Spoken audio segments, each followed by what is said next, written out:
if you look at the list, Denmark, Sweden, Norway, believe it or not, China's doing very well on that list, a list of well-educated, where they run their school system well. You have a lot of countries, not surprising names. I think that if you moved our schools into some of these states that are really well-run states, they would be as good as Denmark and Norway and Sweden and some of the other states.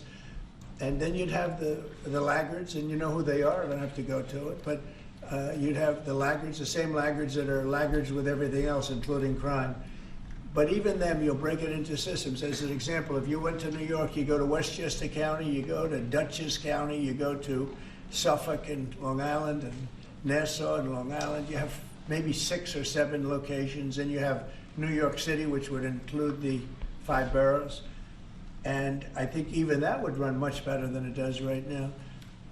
Same thing with Los Angeles or California. You'd have Riverside, you'd break it up into 6 or 7, but most of them would be states, and you'd have one, like in Iowa, you give it to the state of Iowa, you give it to the state of Indiana, you give it, these are really well-run states. They don't have debt, they don't have problems, they don't have any crimes, relatively speaking, to speak of.